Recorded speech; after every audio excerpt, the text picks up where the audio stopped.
And now about bathrooms and diapering, we want to be really cautious when it comes to our procedures. So, big thing to note is only adult female volunteers who have been through kids ministry training will be diapering children. After 4 years old, we will not be diapering children 4 and above. In this circumstance, we have our check-in runners that would be contacting parents as well as teachers in classrooms, reaching out to parents to assist with diapering if they're above the age of 4 years old. Diapering will be done in a somewhat public place in the classroom, not alone, one-on-one ever with a volunteer, but rather in the classroom areas that are designated for diapering. As well as the run-in and check-in, people will be helping with bathroom runs for those above 4 years old. When we are doing this, big key for Ministry Safe is that we still are never one-on-one inside of the bathroom with the child. The way that the bathrooms are set up will be in a area that you can both see everybody else and also see the stalls where the child is. We won't be assisting children, so if there is any need for assistance in a situation in the bathroom, we would pull in another volunteer or parent. And for anybody who is in toilet training, we'll go ahead and say that parents will be needed to help with that child going to the bathroom. We will not be assisting in toilet training, just to be cautious and to help with just avoiding any kind of situations where we could be in violation of Ministry Safe and just the safety of our children. So, yeah. And then all bathrooms will be checked prior to leaving, just to make sure everything's good and we're respecting the elementary school in their bathroom. So. Okay, so a little bit about check-in and check-out procedures. If you are a runner, you're going to be running check-in, check-out on top of running for our bathrooms. So what that's going to look like. Know that, first of all, whenever parents come into the church, you're the first face they see. They come into this church and they're looking, what do I do with my kids? And so you are kind of like that first face, that first person that they're going to be greeted by. So it's just super important that you're really welcoming, that you're really kind and energetic with that interaction. So just be ready to welcome them in that moment. You're going to go through, you're going to check them in. If they're already in the system, it should be easy. You might have to load them into the system if they're a visitor. You're going to get 2 stickers, one for the child and one for the parent with matching codes. And then if that child has an allergy, there's going to be a sticker to designate that. You'll just stick it right on top of their name tag. Similarly, if they're potty training or they're diapering over the age of 4, they're going to get a bathroom sticker. And so that just means that we know that we need to contact the parent if they need to use the restroom. And again, that'll be done by our runners or our team leads will contact the parent for them. So then once you have gotten everyone their stickers and they're checked in, you can let them go to their room. If they're a visitor and they've never been to Northbrook before, as long as we have enough volunteers, we'd really, really like it if you walked the parent and their child to their room, and just with that extra step to really make them feel welcome and loved. So just escort them, walk them to their room, make sure that they know where they are and where they need to go.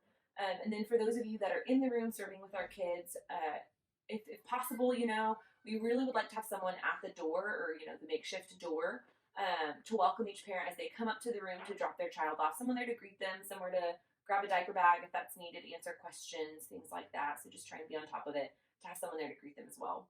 At the end of service, when parents are coming to pick up their kids and you're releasing children, we want to make sure that that parent presents their sticker with the code on it. Even if you've seen this parent every single time you've served and it's always the same parent, it's always the same kid, just be 100% sure. You never know, circumstances change. Always check the code and make sure that the code matches the sticker on the child, that the parent has the sticker. If they don't have a sticker, they lost it, they accidentally threw it away, something happened, that's okay. Just have them go back to check in and we can look them up in the system and get them a new sticker and make sure that they're able to pick up their child. But just never release a child to anyone without that sticker. Make sure that they have that.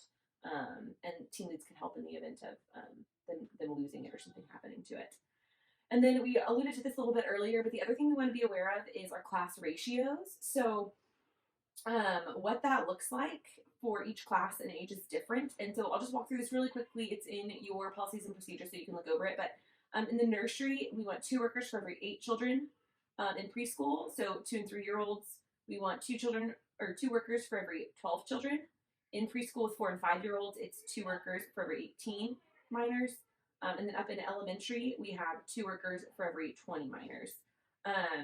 Again, if those ratios, if you notice that your classroom is full and you're at that ratio, just let a team lead or a runner know, and we will either pull in a volunteer from elsewhere, whether that's pulling in a runner, whether that's pulling in a volunteer from service to meet that ratio. We definitely don't want to turn away kids because we don't have enough volunteers, but we have to abide by these rules, and we want to make sure that we're keeping our kids safe. So this is really important to just be aware of, and as team leads will keep an eye on it as well. Yeah. So what is next? As you are at home, we have some quarantine homework for you that you can work on until we all get to be together again face to face. We have mentioned all these things in the video, but just wanted to kind of recap for you. The Survey Monkey, simple little survey. It's like 5 or 6 questions, but it's really important because it helps us know where we can plug you in, like what some of your preferences are in working with kids, which we really want to work towards getting you plugged in where you're comfortable and where you would like to serve. So if you can fill this out, that really helps us know. And so that's why we think this is so important, because we want to serve you in that way if we can.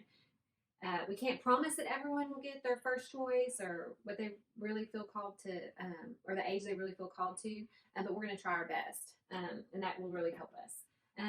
Ministry Safe, these are the videos that you watch, and then there's a little quiz at the end, but it gives you just really important information about serving kids at Northbrook, and it's what we've chosen as a ministry to use as a foundation for our vision of keeping kids safe. So it's really important that if you haven't done this yet, that you take the time to do it. It takes you about an hour to complete, and so if you would do that for us, it would be really great, and you'll learn some really great information too in those. Policies and procedures. This is the packet we talked about that is just Northbrook's foundational policies and procedures that we want everyone to be familiar with, that we need you to read through, and then you'll sign off that you've read them, understand them, and agree with them. The applications. We just need an application from everyone. That's part of our procedures as far as following Ministry Safe's advice to us and how we can form a safe ministry for kids. And so we need an application. You can email those to us. You can also print it out, fill it out, sign it, and take a picture of it and email it to us. We were going to have these available so you could fill them out today at the training prior to the quarantine. And we were just going to get those from you, but that's changed. And so we would really love for you to take care of that and either email it to us or print it out and send it to us through email.